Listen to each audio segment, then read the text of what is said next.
Perjalanan membawamu. So when I was in animation, I do 3D animation. So I'm always on the computer all day. And at home, when I go home, I would try to just draw and paint just for relaxation. And eventually that get me into some gallery circle. And then at one point in my career, my friend introduced me to a more artist circle. And over the gallery circle, I think there's a small publisher in San Francisco discover my work and approach me to do picture book for them. And at the time, I'm like, oh, I'm always curious about children's book publishing, but I don't know anything about the industry. I don't even know how to get in there. But it definitely is one of those opportunity. I'm always curious. I don't know how to do it. And then people say, hey, are you interested? I'm like, yeah. So it got started that way. There's an editor. He wants someone to co-op. His name is Amara. He wants someone to co-op on a children's book that he's creating called a Treehouse Hero and Forgotten Beast. And we put together a pitch proposal and pitch it to the publisher in San Francisco, and they pick up the book.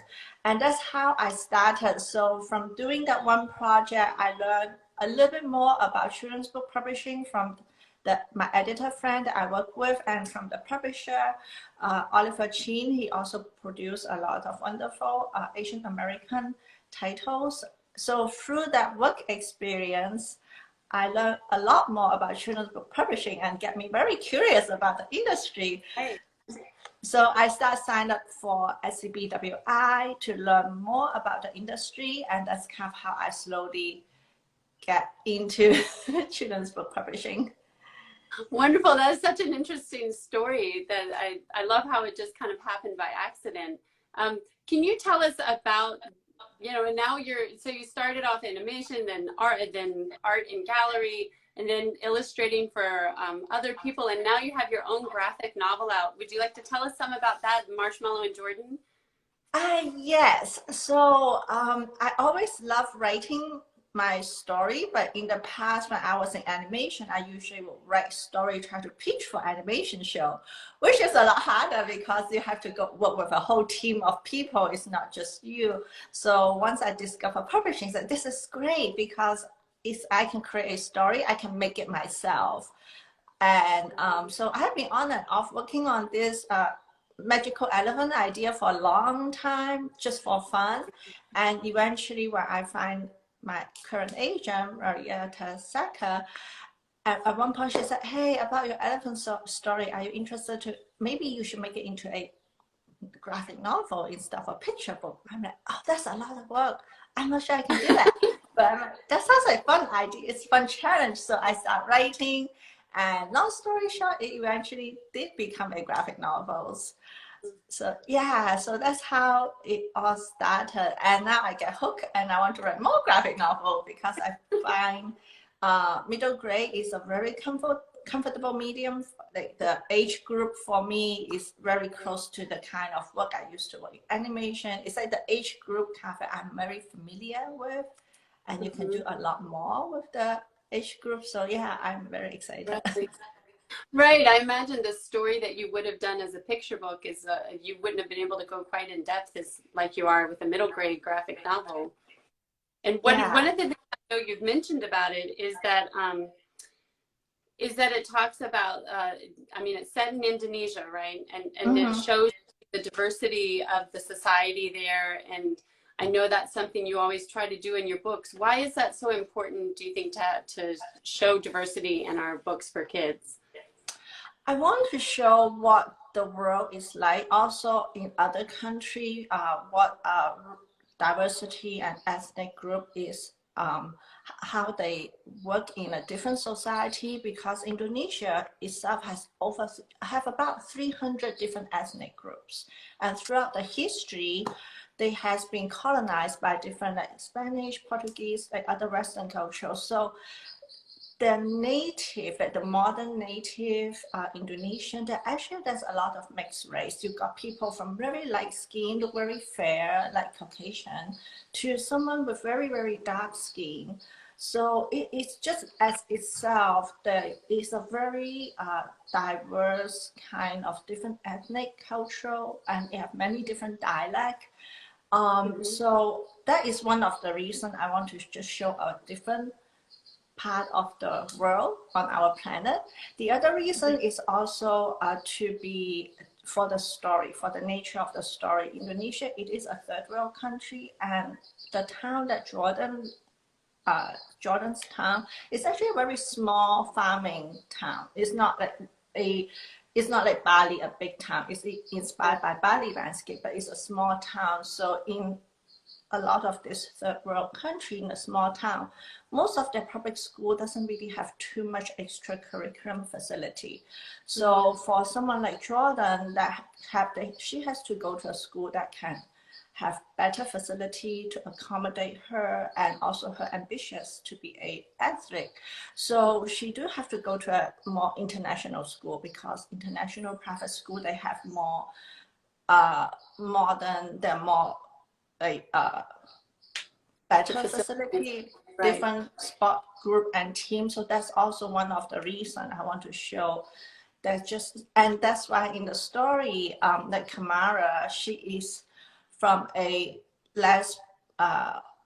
someone from a poor family, and she go to a good school from scholarship. That's why she's always very anxious, because if she get kicked out, she will have to go to a public school that she wouldn't be able to pursue her dream as easy. It's just different resources. So I kind of want to show that aspect of the societies, like different kind of way of life, different geopolitical and economic situation, just very subtly through storytelling, and just show different part of the world too.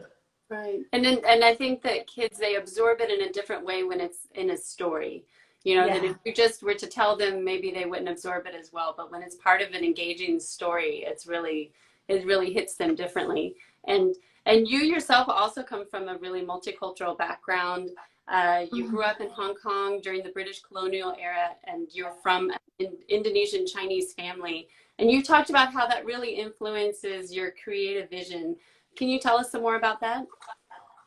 Yeah, just growing up in Hong Kong, is a lot of this is more, I become more aware when I become a grown up. When I was little, I always feel I'm slightly different from other children, even though I look the same. I'm 100% Chinese, but I talk with an accent. I speak 3 different languages. So when you are very little and you talk to your friends, people get confused because sometimes I would mix languages I didn't even realize. And then sometimes some people find it funny, some people think I'm weird, and definitely sometimes you got some very negative response at school that make a kid very unhappy.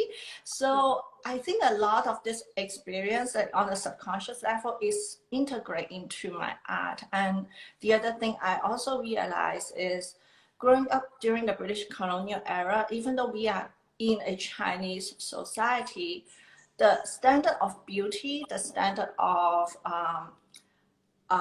appearance and all that is very based on Western standards. So growing up, even as a Chinese, in Chinese society, I never feel that I'm appealing, because on the commercial, it's always blonde hair, fair skin, and all that. So when I was little, I would always draw very westernized style. And then when I slowly grow up, I learned to appreciate my heritage. It's like, wait a second, there's many different perspectives, there's many different definition of beauty, there are many different positive aspects in different culture. It's not just that one type. So so it's one of those slow realization over the year growing up. And then I also start realize, oh, I'm not weird. It's because my family is Indonesian Chinese, and most other kids, they are Chinese or they're British Chinese. So when I go to school, I'm the minority, but you don't see the minority from on the surface. It's hidden. And I don't even know how to pinpoint that, because when you're a kid, you don't know how to figure that out. So all those slowly just seep into my creation. Sometimes I put that in my work. on a subconscious level. And sometimes when I become older, I start learn to dissect and figure out all these differences. And I said, oh, okay, this is what happened. And I said, hey, that's actually kind of cool. So as I grow up, I embrace all these differences. And I put that in my art because I feel like it's something to celebrate and share. I shouldn't feel like it's a little bit of this, a little bit of that. And I still get the same response when I go back to visit in Hong Kong. Like people would try to talk to me. Now they would think I'm American too. So I go back to, oh my God, you have a very strange accent. It's like your English is better than your Cantonese now. It's like my Cantonese have American accent. So I'm like, when I was a kid, that would bug me a lot because I'm local. But now I'm like, I just embrace it. So, okay, I'm just a little bit of everything. That's cool. And I should just celebrate that and use that as a tool to communicate with different group of people and share empathy and compassion that way.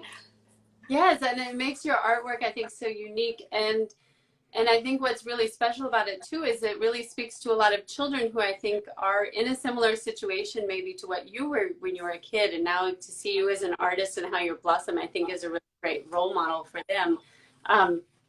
And speaking of which, I was really struck by when I was looking at your website, you have so many tutorials on how to do artwork. It seems like you're really and I think you have a lot of like questions or tips that you give for other people who want to get started. And I know that's something that's really important to you. What made you think that like, okay, if I'm doing this work now, what can I do to help other artists who are coming along? Actually, I'm a part-time professor. I teach at colleges. So part of me, I always want to help out young artists and students. And I always just look at my students, especially, you learn a lot in school, but the school doesn't teach you how to, sometimes school just doesn't teach you the reality of how to get a job, what to expect, what's the challenge. They teach you all the skills with all today's level or in high school. I think we lost her. Hopefully she'll come. Oh, so you froze for just a second. You were talking about how schools a lot of times don't teach you the really practical aspects of how to get a job and so on. Yeah, it's like the aspect you need to learn from life experience. They teach you like all the necessary skill and knowledge to do a job, but to how to get a job, what kind of challenge you will face, how to handle rejection, which everyone is going to go through that, and how do we get over rejection and then get back up, make new work, how do you promote your work, that kind of skill you don't learn in the classroom. And in the classroom, sometimes my student is like, oh, how do you do animation and you still do illustration, you can still write. So I'm like, you know what, if my student asks me that kind of question, I'm sure a lot of young people will be interested. And I also have friends, have small children, and sometimes they will say, I like to write, how can I become a writer?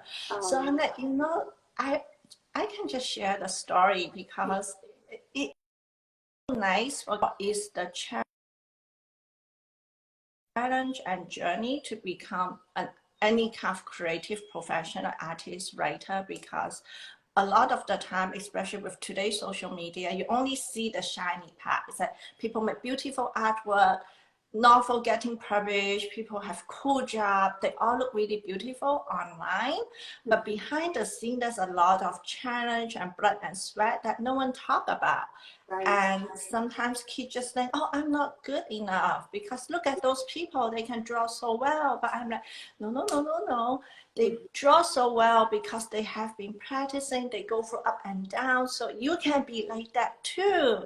It's just part of the journey. What you see online is the end result. But to get there, there's many different things you have to figure out and go through, and that's normal. So you're not that you're not talented, not that you're not good. It's just it's part of the process that most people don't talk about. Like most professional artists don't share those blood and sweat because they're not fancy, they're not glamorous to share. Yeah.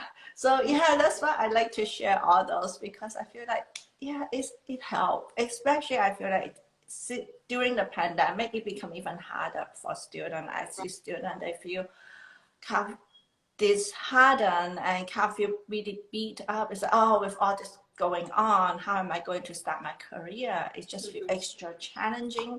So yeah, so I try to always figure out some content, how to share the behind the scene journey in a more fun way, so they feel like, oh, okay, all right, so I'm just going through whatever learning curve I'm supposed to go through. So it's not me, it's like it's normal.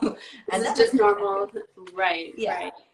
Yeah. And you've also done a lot to collaborate with other artists and authors. Just to give a few examples, you illustrated for Double Happiness, The Rise and Falls of Jackie Chan. And also there's a book that, In the Spirit of a Dream, where you worked with a poet and a lot of other artists to pay tribute to American immigrants of color. So what is that like to collaborate with these other creators, the artists and the authors? From just a work perspective, I don't really get to communicate with other people. It usually through the publisher, so either through the editor or art director. But from a creative perspective, I really enjoy also working on other people's story, because it gives me a different perspective of other people's storytelling. Is like how they come up with their idea, their different inspiration, because for all writers, we all write a little bit based on our life experience. And for me, it's really fun to also collaborate with other creative minds, because it will open up my world. So I'm not just always tunnel vision in my little bubble.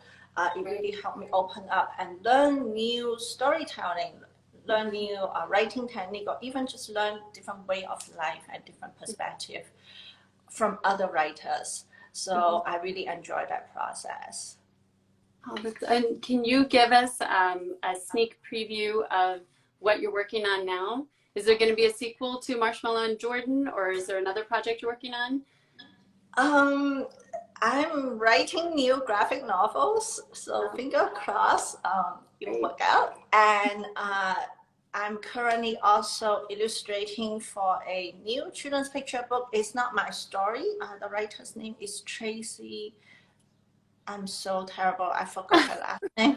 But the title of the book is called Love Like Chocolate. It's a very adorable story. They already announced this project on PW, so I can talk about it. So it's about this family adopted a little girl from Thailand, and then to help her get familiar with the family and integrate with the family, they use baking. So there's a lot of chocolate and baking. So through like family activities, baking with the older brothers, it helped the kids slowly kind of immerse into her new family in America. So it's a really, really sweet, adorable picture book. And when we write feedback to each other, it's like the story is just as sweet as the title. Do you know when it might be out? When can we expect to see it? I think they're aiming for the next Valentine's Day, because it's a Valentine's book. That's perfect. Yeah. We look forward to it. Thank you so much for taking the time to talk with us today. It was so great to talk with you. Thank you. Thank you for helping me. Yes, and if you haven't gone to her website yet, please go and check it out. She has a lot of really cool videos and beautiful artwork, and be sure to look for her books. Seperti